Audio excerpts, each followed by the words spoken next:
Je m'appelle Michael Grayson. J'ai 30 ans. L'appel téléphonique qui a fait exploser ma paix soigneusement construite est arrivé un mardi après-midi tout à fait ordinaire. J'étais dans l'arrière-boutique de mon magasin phare, le Perfectionniste, en train d'examiner les rapports d'inventaire. L'air était épais de l'odeur réconfortante et propre du shampoing pour chien à la lavande et des faibles jappements joyeux d'un poméranien dans la station de toilettage. Les affaires marchaient bien. La vie était belle.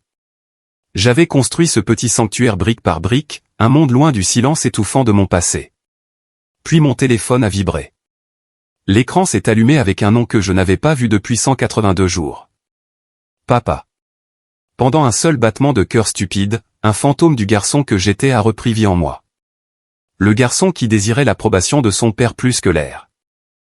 L'espoir, cette mauvaise herbe têtue et insensée, a percé le béton de ma résolution. Peut-être qu'il est désolé. Peut-être que je lui manque. C'était pathétique. Mais c'était là. J'ai pris une profonde inspiration, j'ai redressé les épaules et je me suis retiré des sons joyeux de mon magasin. J'ai fermé la porte du bureau derrière moi. J'ai répondu à la 4e sonnerie. Allô.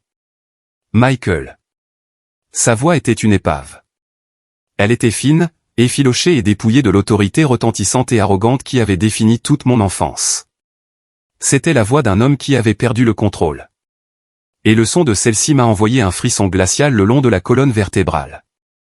J'ai besoin de toi. Je n'ai rien dit. J'ai laissé le silence s'étirer, une tactique qu'il avait utilisée sur moi 1000 fois pour affirmer sa domination. Pour la première fois, c'était moi qui détenais le pouvoir. Des années de conditionnement m'ont crié de combler le vide, de demander ce qui n'allait pas, d'offrir de l'aide. Mais 6 mois de guérison avaient construit un mur qu'il ne pouvait plus franchir. C'est Sébastien, a-t-il finalement étouffé, le nom atterrissant comme une pierre dans le silence. Il est dans. Il est dans de sérieux ennuis, Michael. De vrais ennuis. Il a fait une pause, attendant que je l'incite à continuer. Je ne l'ai pas fait. Il a fait une erreur à l'entreprise. Une erreur stupide et arrogante. Une erreur contractuelle. Il y a des accusations. Il parle d'accusations de fraude. Il pourrait aller en prison, Michael. À moins que nous ne puissions payer un règlement. Une immobilité profonde et glaciale s'est répandue en moi. Ce n'était pas du choc. C'était un étrange sentiment de clarté détachée. Je n'ai pas demandé ce que mon frère avait fait. Les détails n'avaient pas d'importance. Sébastien avait fait des erreurs stupides et arrogantes toute sa vie, avec nos parents toujours là pour nettoyer les dégâts. J'ai posé la seule question qui comptait. Combien? 120 000 $, a-t-il chuchoté, comme si le dire doucement rendait le nombre plus petit. Je sais que c'est beaucoup demandé, mon fils, mais tu es notre seul espoir. Nous n'avons personne d'autre vers qui nous tourner. Mon fils. Le mot était une arme conçue pour déclencher un sentiment de devoir que je ne possédais plus. Un rire sec et amer s'est échappé de ma gorge. C'était un son laid, rouillé par le manque d'usage. Non, ai-je dit. Le silence à l'autre bout du fil était absolu. C'était le son d'un homme qui venait de courir à toute vitesse contre un mur de briques qu'il ne savait pas être là. Il n'avait jamais, en 30 ans de ma vie, entendu ce mot de ma part. Quoi? Qu'est-ce que tu viens de dire, a-t-il balbutié, sa voix un mélange d'incrédulité et de rage naissante. J'ai dit non, ai-je répété. Ma voix aussi calme et claire qu'un matin d'hiver. Je ne vous donnerai pas 120 000 $. Je ne vous donnerai pas un seul centime. Michael, c'est l'avenir de ton frère, sa vie. N'as-tu aucune décence? As-tu oublié ce que signifie la famille? Décence, famille, loyauté. Les mots n'étaient plus que des cendres dans ma bouche. Je n'ai pas oublié, lui ai-je dit, ma voix dangereusement calme. C'est vous qui m'avez appris ce que ça signifie. Vous m'avez appris que je n'ai pas de famille. J'ai terminé l'appel avant qu'il ne puisse répondre. Ma main était parfaitement stable. Il n'y avait pas de colère, pas de montée d'adrénaline, juste une certitude silencieuse et creuse. Il pensait que c'était une négociation.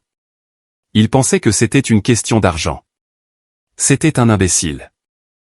Ce n'était pas une transaction. C'était un règlement de compte.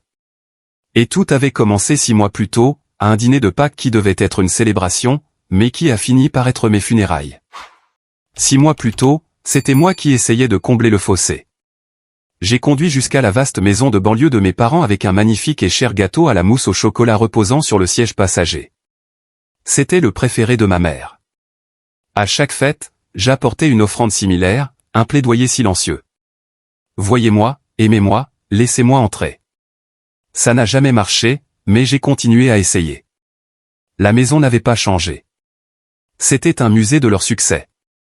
Rempli de meubles chers sur lesquels personne ne s'asseyait jamais et de tapis impeccables sur lesquels personne n'était autorisé à marcher avec des chaussures. Ça sentait le polish au citron et les ressentiments tacites.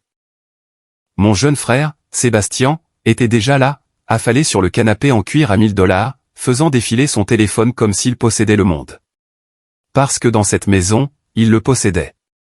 Tiens, regarde ce que le chat a ramené, a-t-il traîné, sans même prendre la peine de lever les yeux. Tu viens nous honorer de ta présence, ô grand chuchoteur d'animaux?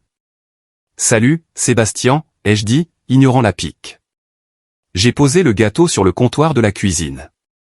Ma mère, Éléanore, est sortie du salon. Elle a dérivé vers moi, un nuage de parfum cher et d'anxiété. Elle m'a fait la bise, un contact bref et sec.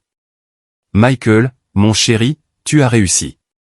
Ses yeux ont immédiatement trouvé la boîte à gâteaux. Oh, de la mousse au chocolat. Quelle attention. C'était la même chose qu'elle disait à chaque fois. Une réplique répétée dans une pièce que nous étions tous fatigués de jouer. Mon père, Jonathan, était dans la salle à manger, tenant salon avec ma tante Carole et son mari. Il m'a fait le plus bref des hochements de tête, un mouvement dédaigneux de ses yeux avant de se retourner vers sa conférence sur les insuffisances de son courtier en bourse. J'étais une interruption, un meuble qui avait été déplacé. J'ai senti le poids familier de ma cape d'invisibilité se poser sur mes épaules. Dans cette maison, je n'étais pas Michael Grayson, fondateur d'une entreprise avec 7 emplacements et plus de 30 employés. J'étais simplement, l'autre, le fils étrange qui avait une obsession bizarre pour les animaux. Le dîner a été, comme toujours, une performance soigneusement orchestrée de bonheur familial avec moi comme la note silencieuse et fausse. La conversation était un chant de mine d'insultes à peine voilées et de compliments détournés, tous dirigés contre moi. Alors, Michael, a commencé tante Carole, son sourire n'atteignant jamais tout à fait ses yeux. Tu joues toujours avec des chiots et des chatons toute la journée? Ça doit être si relaxant. Un joli petit passe-temps pour t'occuper. C'est une entreprise, tante Carole, ai-je répondu, ma voix égale. Et elle marche très bien. Nous finalisons le bail de notre 8e emplacement. Mon père a laissé échapper un petit grognement sec dans son verre de vin. Un 8e emplacement pour pelleter du caca. Un véritable magnate. Sébastien a laissé échapper un grand rire rauque qui m'a écorché les nerfs. Et, sois gentil, papa. Pense à tous les emplois qu'il crée pour d'autres décrocheurs du lycée. J'ai serré ma fourchette plus fort, le métal s'enfonçant dans ma peau. Montre, ne dis pas, me suis-je rappelé. Je me suis concentré sur la découpe de mon morceau d'agneau trop cuit, mâchant lentement, méthodiquement. Je ne leur donnerai pas la satisfaction d'une réaction. La conversation a tourbillonné autour de moi, un torrent de discussions sur la dernière idée brillante de Sébastien à l'entreprise familiale de logistique. La promotion à venir pour laquelle il était un candidat sûr, et l'avenir brillant de l'héritage Grayson. Finalement, après que les assiettes aient été débarrassées, mon père a tapoté son verre d'eau en cristal avec un couteau à steak. Le son était vif, impérieux. Silence instantané. Il s'est levé, un sourire suffisant et satisfait jouant sur ses lèvres. Il ressemblait à un roi s'adressant à ses loyaux sujets. Ma mère le regardait, son expression d'une adoration pure et non diluée. Comme vous le savez tous, a-t-il commencé, sa voix résonnant légèrement dans la salle à manger caverneuse. Éléanore et moi avons beaucoup réfléchi à l'avenir, à notre héritage, à la continuation du nom Grayson. Il a fait une pause pour un effet dramatique, posant une main lourde et propriétaire sur l'épaule de Sébastien. Sébastien a bombé le torse. Sébastien a montré une aptitude remarquable pour les affaires. Il a prouvé sa loyauté et son engagement envers les valeurs que cette famille chérit. Mon estomac était comme rempli de ciment froid et humide. Je savais avec une certitude écœurante ce qui allait se passer. Par conséquent, a annoncé mon père, son regard balayant chaque visage à la table, sautant délibérément et ostensiblement le mien. Nous avons pris notre décision finale. Nous avons rencontré nos avocats et avons officiellement mis à jour nos plans successoraux. L'entreprise, le portefeuille d'actions, cette maison, les propriétés de vacances, tout l'héritage Grayson sera transféré intégralement à Sébastien à notre décès. C'est lui qui portera l'héritage de notre famille. Une vague d'applaudissements polis et préplanifiés a parcouru la pièce. Tante Carole rayonnait. Sébastien avait l'air d'avoir gagné à la loterie. Personne ne m'a regardé. Pas une seule personne. C'était un effacement collectif parfait. Il ne m'avait pas seulement déshérité. Il m'avait des fils. Je suis resté assis là, un fantôme au festin. La part non mangée du gâteau préféré de ma mère, un testament d'un amour que j'avais stupidement cru être à double sens. Cet effacement calculé n'a pas commencé à la table du dîner de Pâques. Il a commencé 12 ans plus tôt, dans l'air étouffant et parfumé au cigare du bureau de mon père. C'était mon 18e anniversaire, le jour où j'étais censé accepter symboliquement le trône de l'entreprise. Au lieu de cela, je lui ai apporté un dossier rempli de mes propres rêves. Le bureau était son sanctuaire, une pièce lambrissée de bois sombre et bordée de livres qu'il n'avait jamais lus. Ses réalisations, diplômes, récompenses, photos avec des politiciens locaux étaient encadrées et montées sur les murs comme des trophées de chasse. Je me souviens que mes mains transpiraient tellement qu'elles laissaient des empreintes humides sur le dossier brillant que je serrais. À l'intérieur se trouvaient des brochures et des formulaires de candidature pour certains des meilleurs programmes vétérinaires du pays. Papa, ai-je commencé, ma voix fine et prête. La voix d'un garçon essayant de faire un travail d'homme. Je dois te parler de l'université, de mon avenir. Il s'est adossé à son énorme fauteuil en cuir, un sourire bienveillant sur le visage. Il pensait savoir ce qui allait arriver. Excellent. Ta mère et moi avons déjà contacté le doyen de l'école de commerce de l'État. Avec tes notes et notre don, l'admission est une formalité. Nous commencerons les formalités la semaine prochaine. Mon sang s'est glacé. Ils avaient déjà décidé. Bien sûr qu'ils l'avaient fait. En fait, ai-je dit, mon cœur martelant contre mes côtes comme un oiseau piégé. Ce n'est pas le chemin pour moi. J'ai fait glisser le dossier sur la vaste étendue de son bureau en acajou. C'est ce que je veux faire. Je veux être vétérinaire. Il a fixé le dossier comme si c'était un rat mort. Il n'y a pas touché. Son sourire n'a pas simplement disparu. Il a été violemment effacé, remplacé par un regard de dégoût stupéfait. Un vétérinaire, a-t-il dit, le mot sonnant comme une maladie. Tu veux passer ta vie les mains dans des animaux malades, à t'occuper de la saleté et de la maladie? Je veux les guérir, ai-je dit, en essayant d'injecter un peu de force dans ma voix. C'est ma passion. C'est la seule chose que j'ai jamais voulu faire. La passion, a-t-il craché le mot. La passion ne construit pas un empire, Michael. Le devoir le fait. L'héritage le fait. Ton arrière-grand-père a bâti cette entreprise à partir de rien. J'ai doublé sa valeur. C'est ton droit de naissance et ton devoir de la prendre et de la tripler. Tu es un Grayson. Sébastien peut le faire, ai-je plaidé, ma voix se brisant. Il le veut. Il est vraiment doué pour les affaires. Moi non. Sébastien est la roue de secours, a-t-il rugi en frappant le bureau de son poing. La violence pure du geste m'a fait tressaillir. Tu es l'héritier. Ce n'est pas un choix. C'est une responsabilité. Il s'est levé, sa grande silhouette bloquant la lumière de la fenêtre, me plongeant dans l'ombre. Laisse-moi être parfaitement clair. Je ne dépenserai pas un seul centime du fonds universitaire que j'ai mis de côté pour toi sur cette absurde sentimentalité dégoûtante. Si tu veux gâcher ta vie avec des chiens et des chats galeux, tu le feras par toi-même. Si tu prends ce chemin, tu le prendras avec rien. Suis-je bien compris? La finalité dans son ton était absolue. Ce n'était pas une négociation. C'était un ultimatum. Mon avenir ou ma famille. À ce moment-là, en regardant son visage furieux, j'ai réalisé qu'il ne voyait pas un fils avec un rêve. Il voyait un produit défectueux qui refusait de suivre sa programmation. Cette nuit-là, j'ai fait une seule valise usée avec quelques vêtements de rechange et mes livres les plus précieux. Ma mère m'a trouvé dans ma chambre, planant sur le pas de la porte comme un fantôme nerveux. Michael, s'il te plaît, a-t-elle chuchoté en tordant les bagues à ses doigts.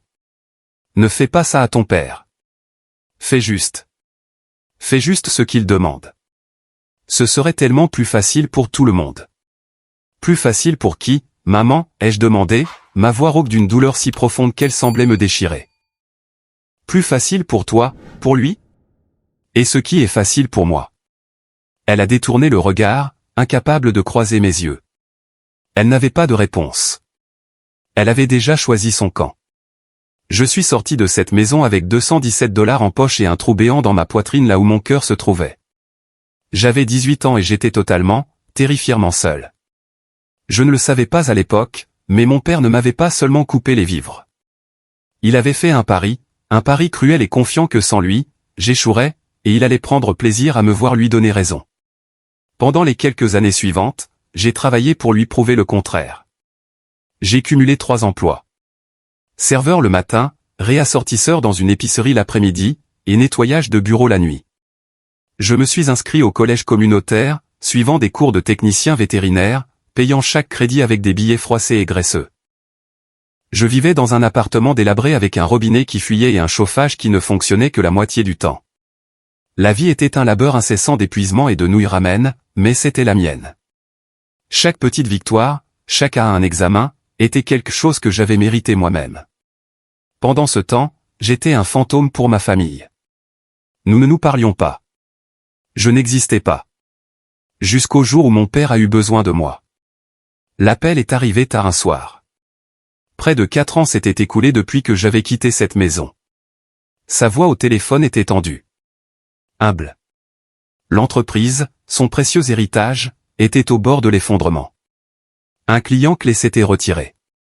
Une série de mauvais investissements avait mal tourné et ils étaient confrontés à une crise de liquidité. Ils avaient besoin d'une injection de liquidité, et vite, ou ils devraient déclarer faillite. Nous avons besoin de $80 000, Michael, a-t-il dit, les mots lui coûtant clairement sa fierté. C'est un prêt à court terme, juste pour nous sortir de l'impasse. Les banques nous ont refusé. $80 000. Ça aurait tout aussi bien pu être 1 million. Grâce à une frugalité acharnée, j'avais réussi à économiser presque ce montant exact. C'était mon fonds de rêve. C'était la compte pour une minuscule clinique que je rêvais d'ouvrir un jour. Cela représentait 4 ans de sommeil manqué, de repas sautés et de jeunesse sacrifiée. C'était tout ce que j'avais au monde. Pourquoi m'appelez-vous, ai-je demandé, la voix plate. Vous avez des frères, des partenaires commerciaux. Et tous vos amis du country club?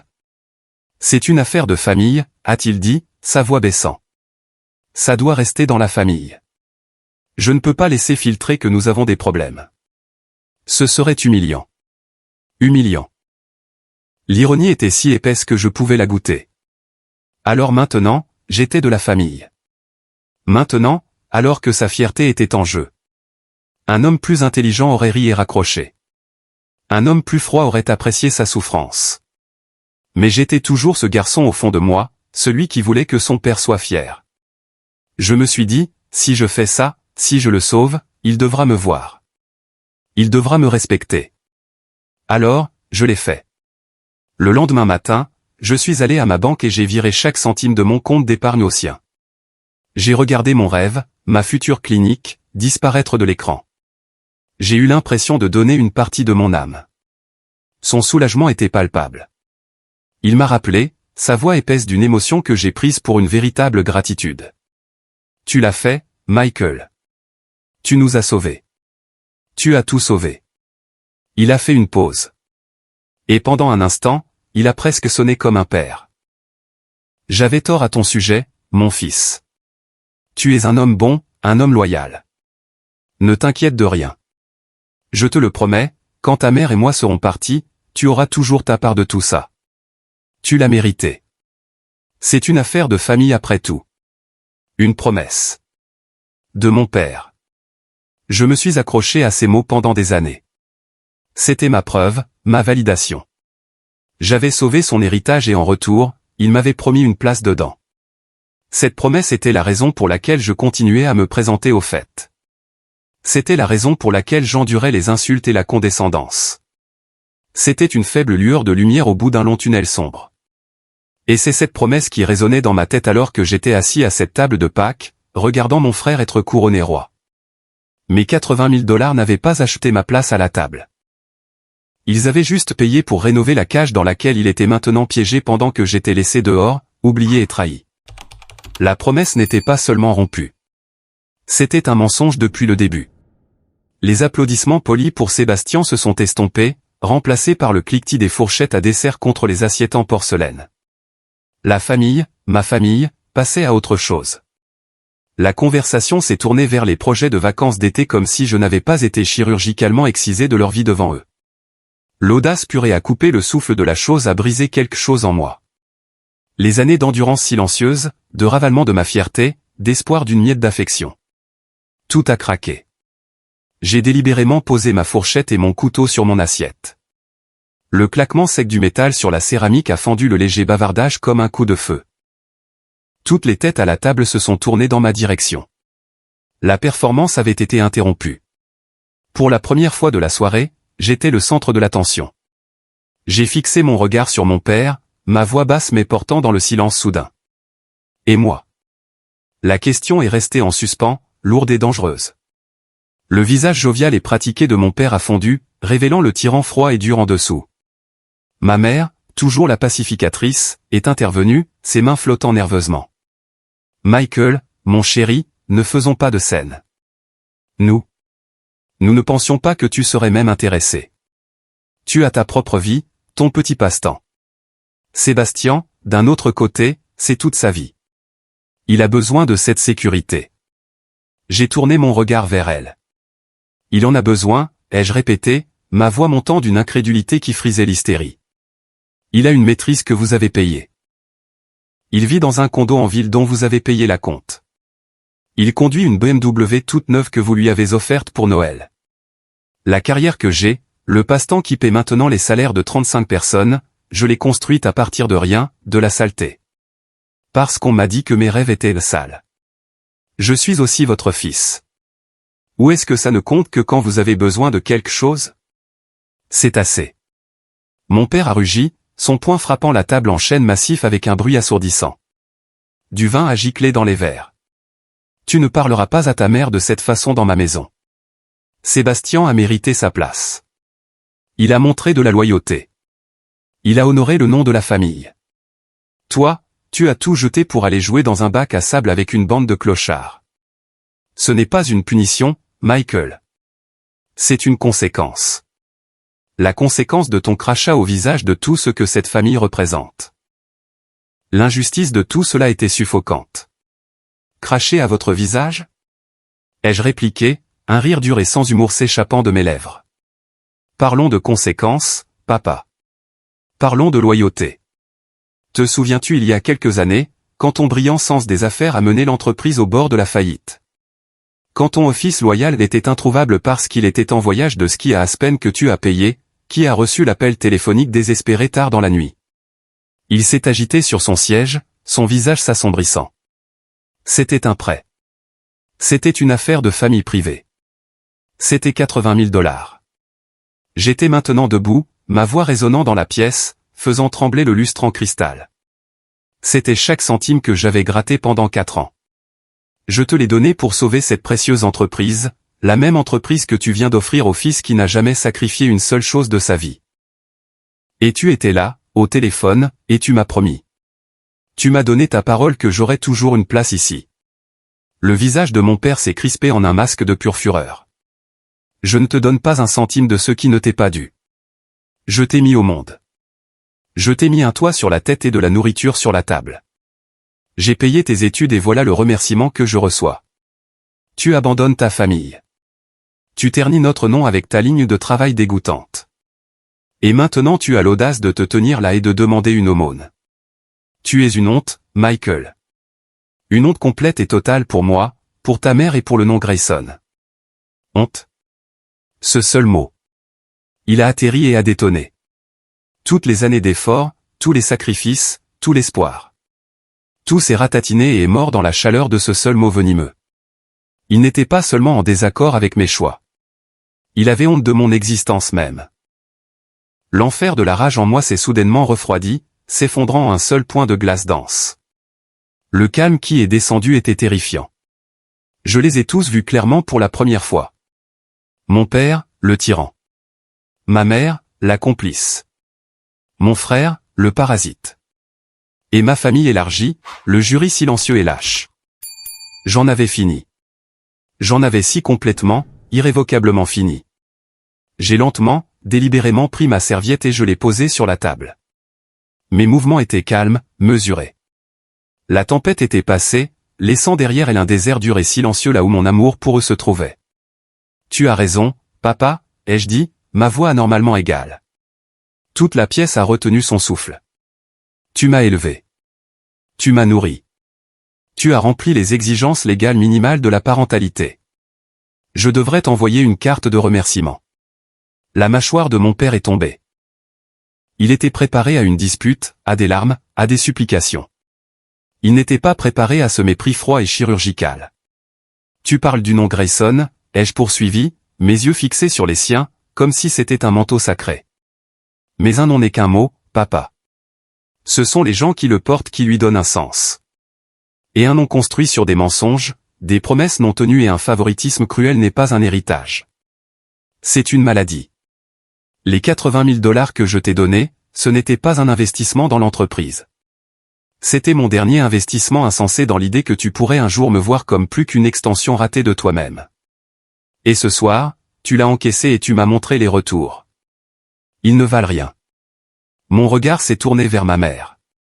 Elle fixait son assiette, incapable de me regarder, ses épaules secouées par des sanglots silencieux. Et toi, maman, ai-je dit, ma voix s'adoucissant d'une dernière once douloureuse de pitié. Tu es restée assise là toute ma vie. Tu es restée assise là et tu l'as laissé aiguiser ses couteaux sur moi. Ton silence n'était pas de la neutralité. C'était un accord. Tu as fait ton choix il y a très, très longtemps. Tu l'as choisi lui. Tu as choisi Sébastien. J'espère qu'il te tienne chaud la nuit. Elle a tressailli comme si je l'avais frappé. Finalement, j'ai regardé Sébastien. Sa suffisance s'était évaporée, remplacée par un air de malaise naissant. Il commençait à réaliser que ce n'était pas la victoire qu'il avait imaginée. Profite de ton royaume, petit frère, ai-je dit, ma voix dépourvue de toute chaleur. Tu as enfin remporté le prix, mais tu découvriras qu'un trône donné n'est pas la même chose qu'un trône gagné. C'est juste une cage dorée. Et un jour, quand tu foireras inévitablement et qu'il se retournera contre toi, ne viens pas me chercher. La banque de Michael Grayson est définitivement fermée. J'ai repoussé ma chaise, le son raclant bruyamment dans le silence de tombe. J'ai lissé le devant de ma chemise, un profond sentiment de légèreté m'envahissant, une sensation physique d'une vie de chaîne qui tombait. Si je suis vraiment une honte pour vous, ai-je dit, m'adressant à toute la pièce, ma voix résonnant d'une finalité incassable, alors nous n'avons plus rien à nous dire. À partir de ce moment, nous sommes des étrangers. Je me suis retourné et je suis sorti de la salle à manger. Je n'ai pas fait d'esclandre. Je n'ai pas claqué de porte. J'ai marché d'un pas régulier et sans hâte d'un homme qui savait exactement où il allait. J'ai passé devant le gâteau à la mousse au chocolat intact dans la cuisine, un triste monument à une relation qui venait d'être officiellement déclarée morte. Je n'ai pas regardé en arrière. J'ai ouvert la lourde porte d'entrée, je suis sorti dans l'air frais et pur de la nuit de printemps, et je l'ai refermé derrière moi. Le clic doux et définitif du loquet était le son le plus doux que j'ai jamais entendu. C'était le son de la liberté. En démarrant ma voiture et en m'éloignant du trottoir, j'ai regardé la maison brillamment éclairée dans mon rétroviseur. Une famille parfaite dans une maison parfaite, vivant un mensonge parfait. Je n'ai pas pleuré. Je n'ai pas ressenti de rage, ni même de tristesse. J'ai ressenti un sentiment terrifiant et électrisant de possibilité. La route devant moi était sombre et inconnue, mais pour la première fois de ma vie, elle était complètement, totalement la mienne. Et j'ai fait un vœu silencieux à moi-même, en roulant dans la nuit. Je ne survivrai pas seulement. Je construirai une vie si pleine de joie et de succès que leur petit monde amer ne serait même pas une poussière dans mon rétroviseur. Les 6 mois qui ont suivi ce dîner de Pâques ont été les plus durs et les plus gratifiants de ma vie. La douleur de cette confrontation finale est devenue un creuset. Elle a brûlé le reste de mon besoin enfantin de leur approbation et a forgé quelque chose de nouveau à sa place. Une ambition pure et sans compromis. Chaque insulte que mon père m'avait jamais lancée est devenue une ligne de code dans mon nouveau système d'exploitation. Sale ? Je construirai la marque de soins pour animaux de compagnie la plus propre et la plus professionnelle du pays. Honte ? Je construirais une entreprise si prospère qu'il serait impossible de l'ignorer. Mon arme secrète était quelque chose que mon père ne pourrait jamais comprendre. Une communauté authentique. Cooper, mon responsable marketing indépendant, qui était maintenant mon responsable de marque à plein temps, a eu une idée. Michael, a-t-il dit un jour, les gens ne font pas confiance aux marques. Ils font confiance aux gens. Ils te font confiance. Il faut que tu passes devant la caméra. J'ai détesté l'idée. J'étais un introverti, plus à l'aise avec un chihuahua nerveux qu'avec un objectif de caméra. Mais j'ai fait confiance à Cooper. Nous avons filmé une courte et simple vidéo sur mon téléphone montrant comment socialiser correctement un chiot de refuge. C'était maladroit. J'ai bégayé. Mais le chiot était adorable et les conseils étaient judicieux. Cooper l'a monté, a ajouté de la musique et l'a posté en ligne. Je m'attendais à quelques centaines de vues de la part de nos clients locaux. 2 jours plus tard, Cooper m'a appelé, à bout de souffle. Michael, tu dois regarder le nombre de vues. Maintenant. Il était à 3 millions et continuait de grimper. La section des commentaires était un flot de positivité pure. Ça m'a tellement aidé avec mon nouveau refuge. Tu as une énergie si calme. Enfin, quelqu'un qui s'en soucie vraiment. C'était écrasant. Il y avait des millions de personnes là-dehors qui ne voyaient pas ma passion comme un petit passe-temps sale. Ils la voyaient comme une bouée de sauvetage. Nous avons redoublé d'efforts. Nous avons créé un calendrier de contenu. 2 vidéos par semaine. Nous avons tout couvert, de la nutrition des animaux de compagnie aux soins de fin de vie. J'ai trouvé ma voie, non pas en tant que vendeur, mais en tant qu'éducateur, un autre amoureux des animaux. La communauté a grandi de manière exponentielle. Le nom, le perfectionniste, est devenu synonyme de soins pour animaux de compagnie dignes de confiance et compatissants. Le succès en ligne a mis le feu aux poudres de mon entreprise physique. Nos systèmes de réservation étaient submergés. Nous avions des listes d'attente pour les rendez-vous de toilettage. J'ai utilisé les nouveaux revenus d'AdSense et des parrainages de marque pour alimenter une expansion agressive. J'ai embauché une brillante directrice des opérations, Sarah, une femme avec un génie pour la logistique et un cœur pour les animaux. Elle m'a libéré pour que je puisse me concentrer sur la vue d'ensemble. Nous avons ouvert notre 8e emplacement, puis un 9e. J'ai engagé un conseiller financier de premier ordre, un homme plus âgé et perspicace nommé Monsieur Henderson, qui était un client de mon premier magasin. Il m'a aidé à faire des investissements intelligents, assurant mon indépendance financière d'une manière que je n'aurais jamais pu imaginer. Le tournant a eu lieu lors d'une conférence pour petites entreprises à Chicago. J'étais là pour apprendre, pour réseauter. L'oratrice principale était Evelyn Reed, la légendaire PDG de Petro Global, le plus grand conglomérat de fournitures pour animaux de compagnie d'Amérique du Nord. C'était une titan, une femme qui mangeait les pilleurs d'entreprise au petit déjeuner. Elle était vive, pragmatique et totalement brillante. Pendant la séance de questions-réponses, je me suis levé et j'ai posé une question détaillée sur les défis logistiques de la mise à l'échelle d'une marque de service tout en maintenant le contrôle de la qualité. Elle a répondu à ma question, puis elle a fait une pause, me regardant attentivement. Vous êtes Michael Grayson, n'est-ce pas? Le perfectionniste? J'ai failli laisser tomber le microphone. Oui, c'est moi. Je suis votre chaîne, a-t-elle dit dans le micro, et un murmure a parcouru la foule. Votre stratégie de contenu est géniale parce que ce n'est pas une stratégie. C'est authentique. Vous construisez une armée de fidèles, pas de clients. Trouvez-moi pendant la pause. Je veux vous parler. Plus tard, près de la station de café, elle était encore plus impressionnante en personne. Vos chiffres sont explosifs, a-t-elle dit, allant droit au but. Mais c'est votre pourquoi qui est intéressant. Vous n'êtes pas seulement dans le secteur des animaux de compagnie. Vous êtes dans le secteur de la tranquillité d'esprit pour les propriétaires d'animaux. C'est un marché beaucoup plus grand. Nous avons parlé pendant 20 minutes et c'était comme une masterclass en affaires. Elle a vu ma vision d'une manière que personne, même pas moi, n'avait pleinement comprise. Elle m'a donné sa carte personnelle. Continuez à construire, a-t-elle dit avec un sourire ironique. Et ne signez aucun contrat de distribution majeur avant de me parler d'abord. Je suis reparti de cette conversation en me sentant comme si je mesurais 3 mètres. J'avais été vu, vraiment vu, par quelqu'un que je respectais immensément. La vie allait à la vitesse de la lumière. C'était palpitant et terrifiant. Mais au fond de moi, je savais que le passé n'était jamais vraiment passé. Un soir, mon téléphone a sonné. C'était ma tante Carole. Michael, mon chéri, sa voix était comme du miel empoisonné. J'ai entendu les choses les plus incroyables. Ton nom est partout. J'ai rencontré une amie qui vit à 2 états de là, et elle a dit qu'elle avait vu une de tes adorables petites vidéos.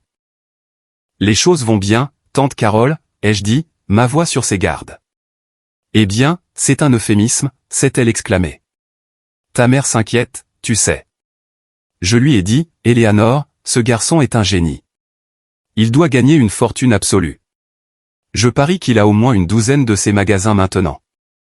C'était un test, une expédition de pêche déguisée en éloge. J'avais 9 magasins et 3 autres en développement. Nous grandissons, ai-je dit vaguement. Oh, je suis tellement ravi pour toi, a-t-elle roucoulé. Il était temps que quelqu'un de cette famille montre un véritable esprit d'entreprise.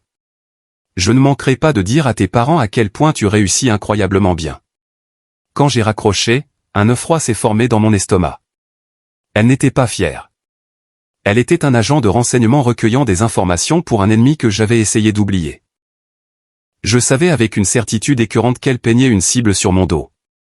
Je ne réalisais tout simplement pas à quel point il prévoyait de tirer bientôt. À peine 2 semaines après l'appel de reconnaissance de tante Carole, mon père a appelé avec sa demande de $120 000.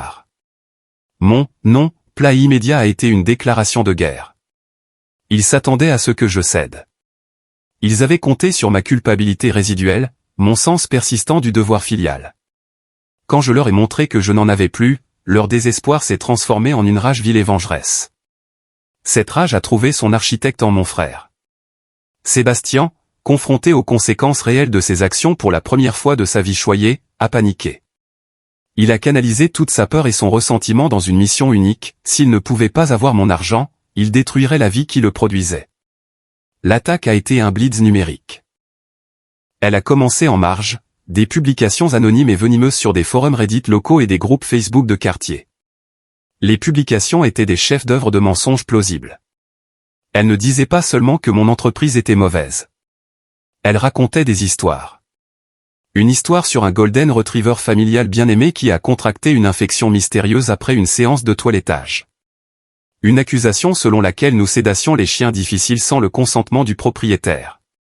Ils m'ont traité de fraudeur, de charlatan qui se souciait plus de sa célébrité sur YouTube que des animaux dont il s'occupait. Puis sont venues les critiques.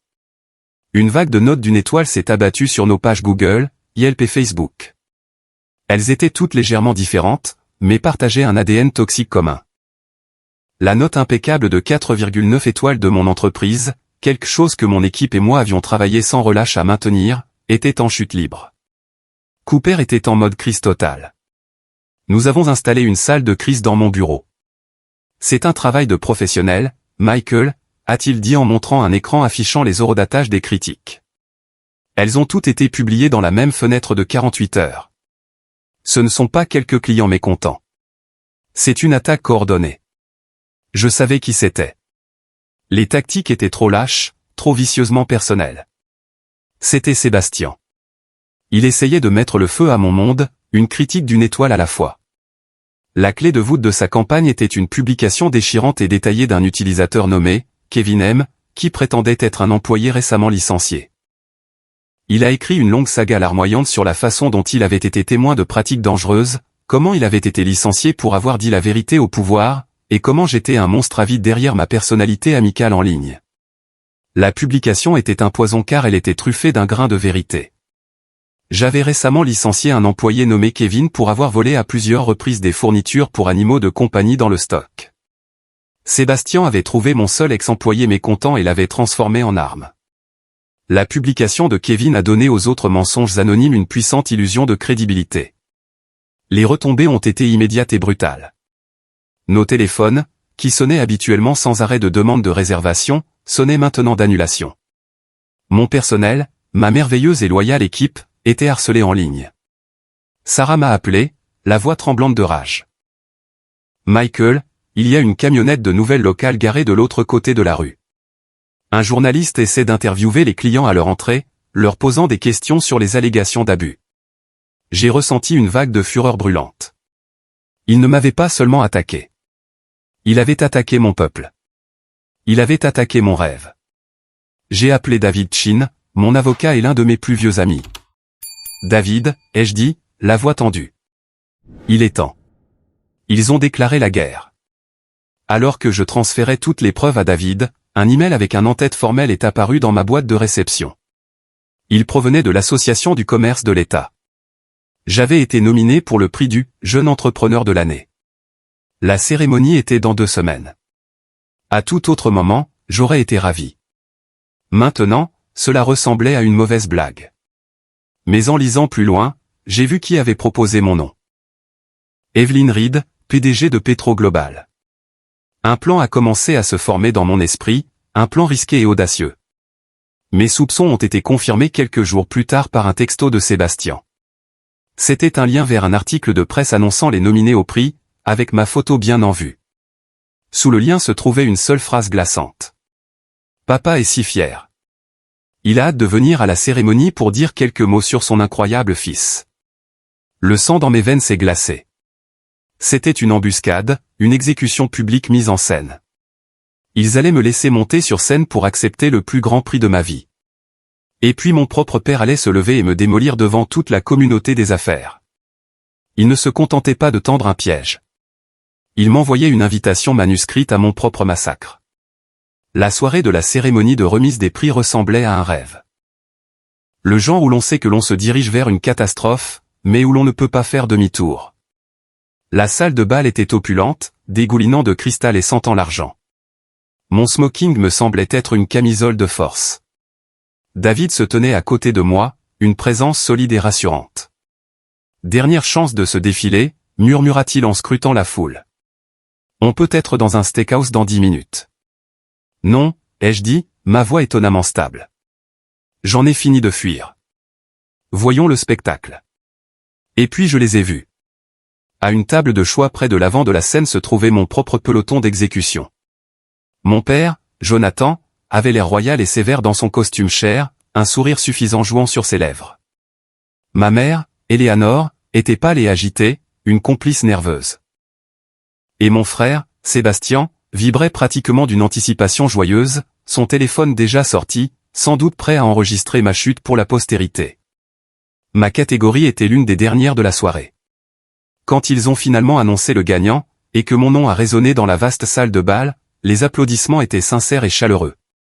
Mais en faisant le long chemin jusqu'à la scène, la seule chose que je pouvais sentir était la chaleur brûlante des yeux de ma famille sur mon dos. J'ai serré la main du maître de cérémonie, puis je me suis tourné vers la présentatrice de ma catégorie. C'était, comme je l'avais espéré, Evelyn Reed. Elle m'a remis le lourd prix en verre, sa poignée ferme. Elle s'est penchée près de moi et a chuchoté, « Respire.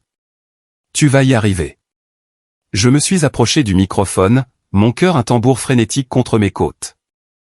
J'ai regardé les centaines de visages expectatifs, une mer de succès et d'influence. Merci, ai-je commencé, ma voix un peu tremblante. C'est un honneur incroyable.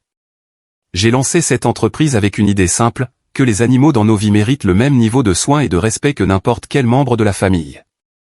Je voulais construire un endroit basé sur la confiance et... C'est un menteur. Le cri a fendu la pièce. Un halètement collectif s'est élevé. Mon père était debout, son visage d'un rouge marbré et furieux, son bras tendu, me pointant du doigt comme un procureur accusant un meurtrier.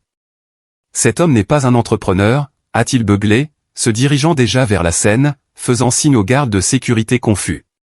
C'est un fraudeur et une honte. Il parle de famille, mais il a abandonné la sienne. Il a bâti son entreprise sur une montagne de mensonges. Et quand son propre frère, sa propre chair et son propre sang, étaient dans une situation désespérée, il lui a tourné le dos et a ri. La pièce était complètement silencieuse. Tout le monde était figé, regardant ce drame familial horrifiant se dérouler en direct. Sébastien avait son téléphone levé, un large sourire prédateur sur le visage. C'était ça, le coup de grâce. Mon père a atteint la scène et s'est tenu à côté de moi, haletant, un héros conquérant dans son propre esprit. Il était sur le point de porter le coup fatal. J'ai senti une vague de nausée. Mon plan soigneusement élaboré semblait insensé maintenant. Tout ce que je pouvais faire, c'était regarder Evelyn. Mon visage brûlant d'une honte si intense qu'elle était physique. Evelyne n'avait pas l'air décontenancée. Elle n'avait pas l'air choquée. Elle avait l'air incandescente de rage. Elle s'est calmement dirigée vers le podium, a pris le microphone de son support et s'est tournée pour faire face à mon père. Sa silhouette de 1,62 mètres semblait rayonner d'une autorité qui l'éclipsait.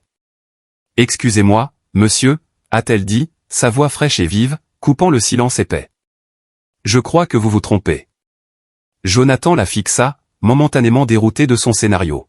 « Et qui diable êtes-vous ? » « Je suis Evelyne Reed, PDG de Petro Global », a-t-elle annoncé, sa voix résonnant maintenant dans le système de sonorisation de la salle de bal. Etage M. Grayson n'est pas seulement le jeune entrepreneur de l'année.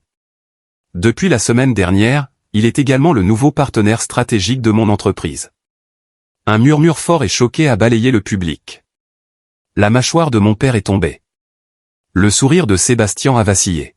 « Vous voyez, monsieur », a poursuivi Evelyne, ses yeux le fixant. Chez Petro Global, nous protégeons nos investissements.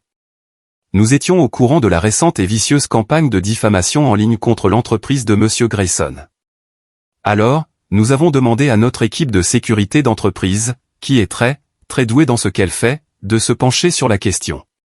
Ils ont retracé l'origine de plus de 90% des publications diffamatoires et des fausses critiques jusqu'à une seule adresse IP. Elle a fait une pause, laissant le poids de ces mots s'installer. Une adresse IP enregistrée au bureau de la direction de Grayson Logistique. Le visage de Sébastien est devenu blanc comme un linge.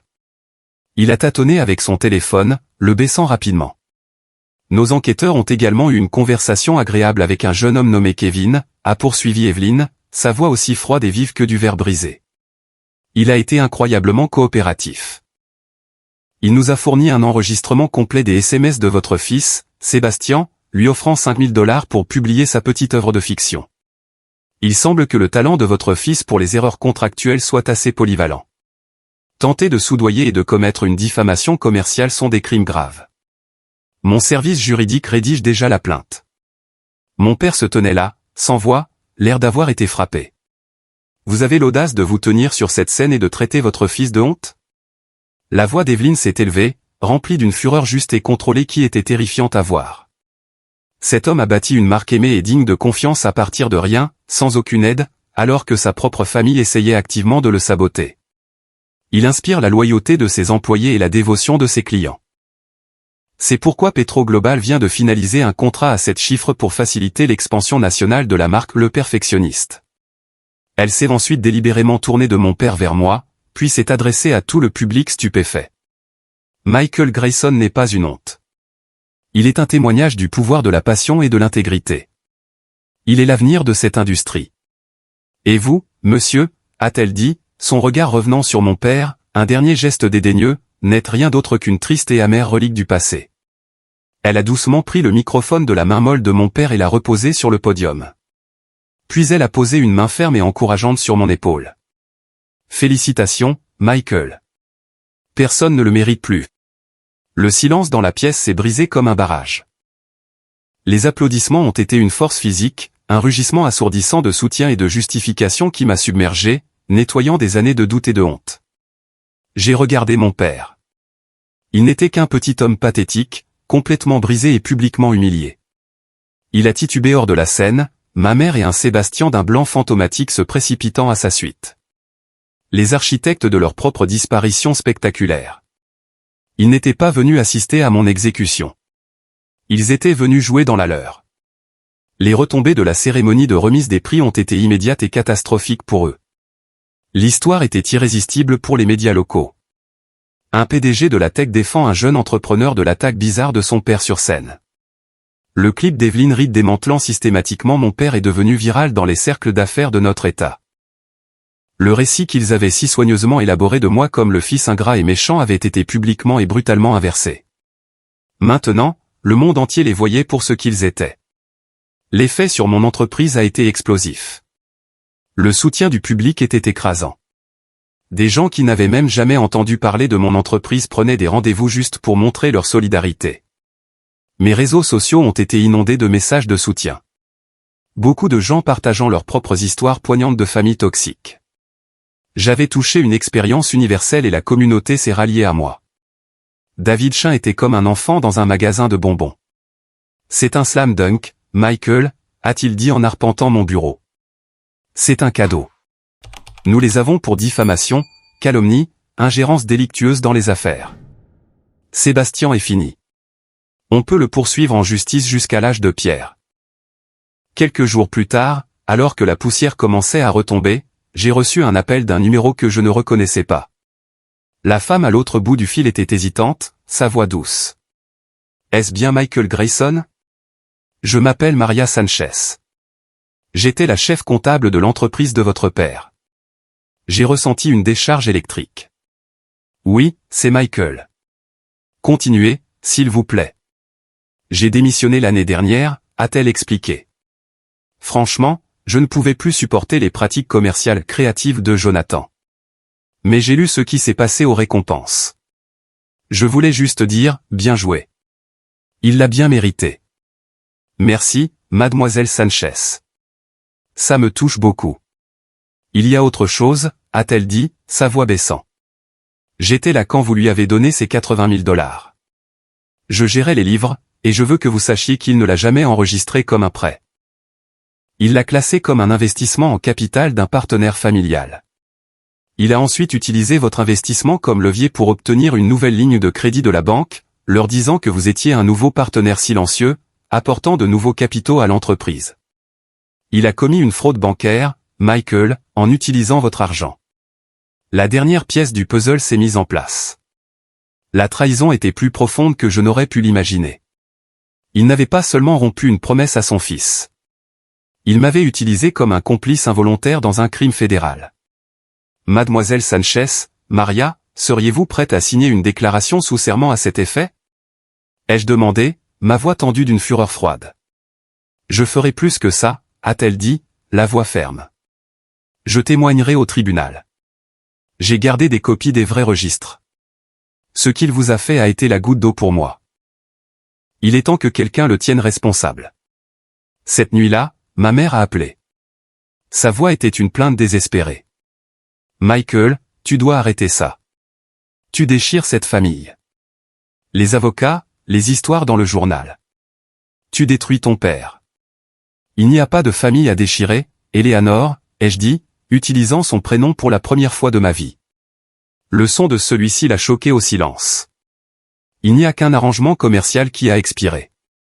Et je ne le détruis pas. Il récolte simplement les conséquences des graines qu'il a semées. C'est un tyran et un tricheur, et son temps est écoulé. Mais c'est ton père, a-t-elle sangloté. C'est un homme fier. Cette humiliation publique, ça va le tuer. Un homme fier ne ment pas à son propre fils, ai-je répliqué, ma voix comme de la glace. Un homme fier ne commet pas de fraude bancaire. J'ai appris des choses intéressantes aujourd'hui sur mon prêt de 80 000 $. Demande-lui à ce sujet. Demande-lui ce qu'est un investissement en capital d'un partenaire familial. La ligne est devenue silencieuse, à l'exception du son de sa forte inspiration. Elle savait. Bien sûr qu'elle savait. Que veux-tu, Michael? A-t-elle chuchoté, sa voix vaincue. Qu'est-ce qu'il faudra pour que ça s'arrête? J'y ai réfléchi un long moment. Que voulais-je? Je ne voulais pas de leur argent. Je ne voulais pas d'excuses parce que ce serait un mensonge. Je voulais qu'ils ressentent une fraction de la douleur qu'ils m'avaient infligée pendant 30 ans. Mais je savais que c'était impossible. Des gens comme eux étaient incapables de ce genre de conscience de soi. Je veux que vous me laissiez tranquille, ai-je finalement dit, les mots simples et absolus. Je poursuis une action en justice contre Sébastien. Mon avocat prépare un dossier contre Jonathan pour fraude. Vous aurez de ses nouvelles. Ne me contactez plus jamais, ni mon personnel. Nous avons fini. J'ai raccroché le téléphone. Il n'y avait pas de joie, pas de satisfaction triomphante, juste la finalité sombre et silencieuse d'un chapitre qui avait enfin été clos. La guerre était finie et j'étais celui qui était resté debout. Un an peut sembler une éternité. Les batailles juridiques ont été, comme l'avait prédit David, un franc succès. Face au témoignage de Maria Sanchez et à la menace de poursuite fédérale pour fraude, mon père a accepté un règlement massif pour que l'affaire civile disparaisse. Le procès contre Sébastien a été encore plus simple. Ils n'avaient aucune défense. Ils ont dû vendre la grande maison, les propriétés de vacances, tout. L'héritage Grayson, construit sur 3 générations, a été liquidé pour payer les péchés de son dernier patriarche. L'entreprise elle-même, paralysée par le scandale et la mauvaise gestion, a été vendue pour pièces. Ils ont disparu, déménageant dans une petite ville oubliable pour vivre leurs jours dans la disgrâce. Pendant ce temps, ma vie ne faisait que commencer. Le partenariat avec Petro Global a été comme attacher une fusée à mon entreprise. En 12 mois, nous avons ouvert 25 nouveaux emplacements ultramodernes du « perfectionniste » à travers le pays. Je n'étais plus seulement un petit entrepreneur. J'étais le PDG d'une marque nationale en pleine croissance. Ma vie, autrefois définie par le manque, était maintenant une vie d'abondance. Non seulement d'argent, mais de choses qui comptaient vraiment.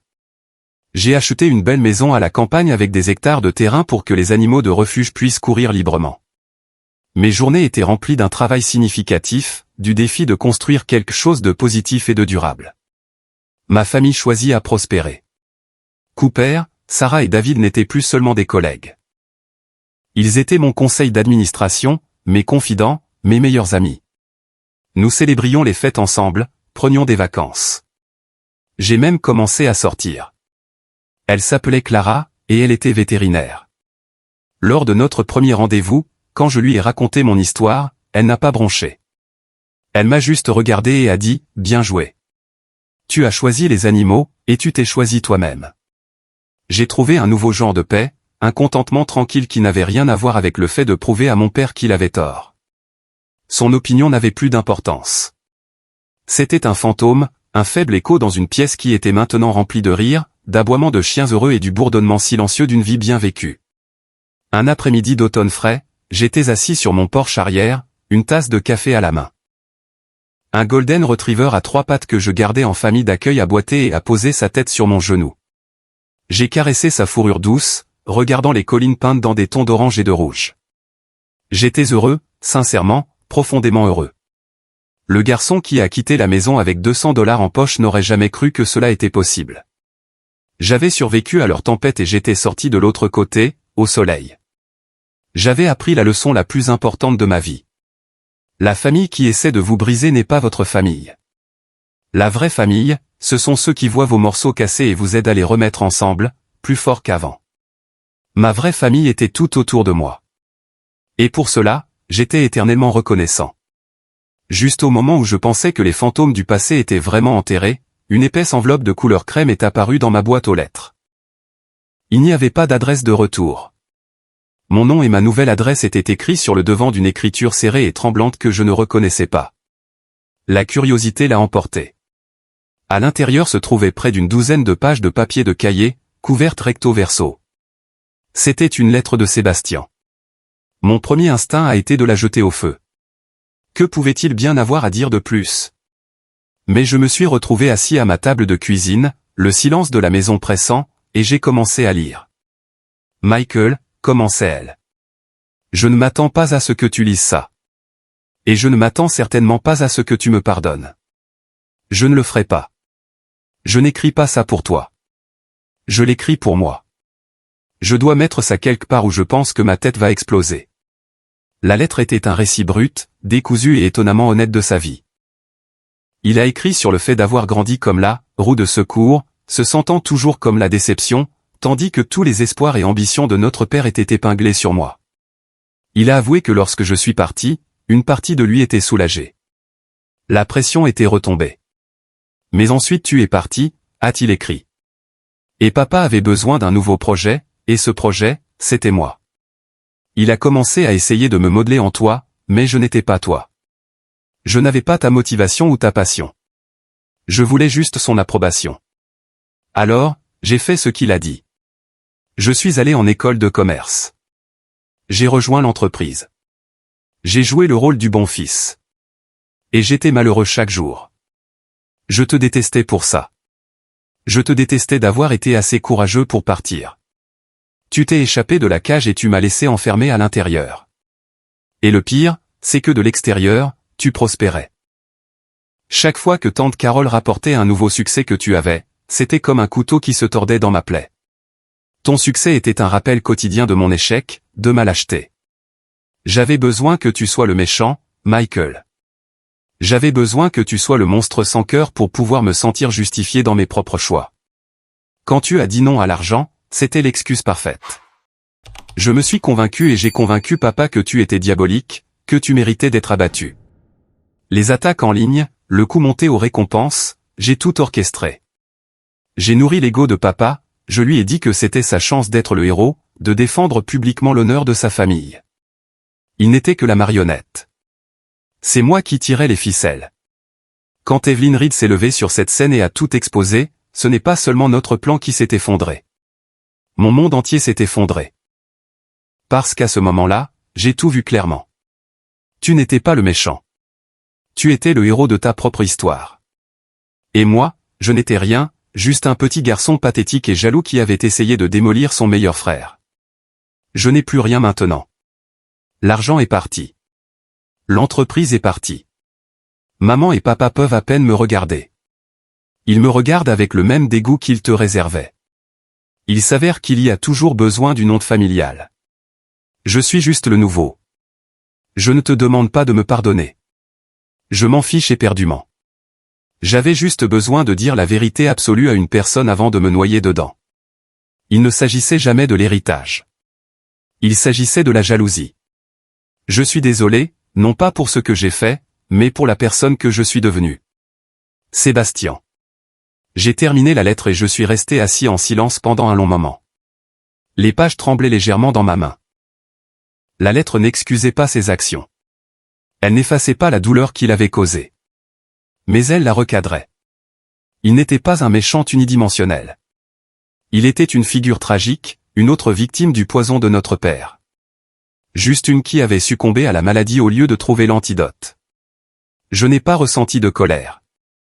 Je n'ai pas ressenti de pardon. J'ai juste ressenti une profonde tristesse douloureuse pour le frère que j'aurais pu avoir dans une autre vie. J'ai soigneusement plié la lettre et je l'ai mise dans un tiroir. C'était une confession et une fin. Le dernier fil a été coupé il y a 3 jours. Un numéro bloqué. J'ai répondu par habitude. C'était ma mère. Sa voix était un fantôme, fine et fissurée d'un désespoir à la fois pathétique et insultant. Michael, a-t-elle chuchoté comme si nous venions de parler hier. C'est ton père. Il a eu une grave crise cardiaque. Il est aux soins intensifs. Les médecins disent qu'il a besoin d'une procédure d'urgence, un pontage. C'est très cher. Je me suis adossé à ma chaise de bureau et j'ai attendu. Mon visage était un masque vide. Le silence s'est étiré. On ne peut pas se le permettre, Michael, a-t-elle finalement dit, les larmes fabriquées commençant à couler. Les procès, le règlement. Ça a tout pris. L'assurance, ce n'est pas assez. On a besoin de 20 000 $, Michael. S'il te plaît. C'est ton père. Il pourrait mourir. L'ancien Michael, le garçon blessé, aurait été déchiré par ces mots. Il aurait ressenti le poids écrasant de la culpabilité et de l'obligation. Mais ce garçon était parti, remplacé par un homme qui comprenait la différence entre une limite et une arme. Non, ai-je dit. Le mot n'était pas en colère. Il n'était pas cruel. C'était simplement un fait. Une porte fermée. Comment peux-tu être si froid, a-t-elle crié, le désespoir se transformant en venin. Après tout, n'as-tu pas de cœur? C'est de sa vie qu'il s'agit. Écoute-moi très attentivement, Eleanor, ai-je dit, ma voix dangereusement calme. Pour moi, mes parents sont morts le jour où ils se sont assis à cette table de Pâques et m'ont effacé de leur vie. Ils sont morts à nouveau lorsqu'ils ont conspiré pour m'humilier devant le monde entier. Je ne donne pas d'argent aux morts. J'ai raccroché le téléphone, mais une petite partie de moi, celle qui croit encore à un monde où les gens n'utilisent pas leur propre santé comme monnaie d'échange, avait besoin d'être sûre. J'ai un très bon avocat maintenant, avec une très bonne équipe d'enquêteurs. J'ai passé un appel. 1 heure plus tard, j'avais ma réponse. Mon père avait bien un problème cardiaque, mais il était mineur, et la procédure était presque entièrement couverte par son assurance. Plus important encore, l'équipe de mon avocat a fait une vérification rapide de leurs actifs. Mes parents avaient bien vendu la maison familiale. Ils ont utilisé l'argent pour acheter une belle maison isolée sur un lac dans leur nouvelle ville. Ils ont payé comptant. Elle valait près d'un demi-million de $. Ils n'étaient pas fauchés. C'étaient juste des menteurs. Ils préféreraient laisser leur fils penser que son père était en train de mourir plutôt que de toucher à leur confortable pécule. Ils me voyaient toujours comme leur distributeur automatique. J'ai pris mon téléphone une dernière fois. J'ai composé un seul texto et je l'ai envoyé à ma mère. Ma dernière communication avec les personnes qui m'ont donné la vie. Vous avez toujours la maison. Vendez-la. Puis j'ai bloqué son numéro, le sien, celui de tante Carole et de toutes les autres personnes qui m'avaient fait me sentir petit. J'ai effacé les derniers restes de leur poison de ma vie. Je ne les déteste pas. Je ne leur souhaite aucun mal. Je ne pense tout simplement plus du tout à eux. Ce sont des notes de bas de page dans une histoire qui est maintenant entièrement la mienne. Je crois plus que jamais en la famille. Mais je sais maintenant que la famille n'est pas une question de sang. C'est une question de qui se présente quand vous êtes dans le noir. C'est une question de qui vous aide à construire une vie, pas de qui essaie de la démolir. Je partage tout ça parce que je sais que quelqu'un l'adore a besoin de l'entendre. Vous n'êtes pas une mauvaise personne de dire non. Vous n'êtes pas égoïste de protéger votre paix. Parfois, la chose la plus courageuse que vous puissiez faire est de fixer une limite. Et parfois, l'acte d'amour de soi le plus profond est de s'éloigner, de marcher au soleil, et de ne jamais, jamais regarder en arrière. Merci d'avoir écouté mon histoire. J'espère qu'elle a résonné en vous d'une manière ou d'une autre. Avez-vous déjà été confronté à une situation similaire? N'hésitez pas à partager vos propres pensées ou votre propre histoire dans les commentaires ci-dessous.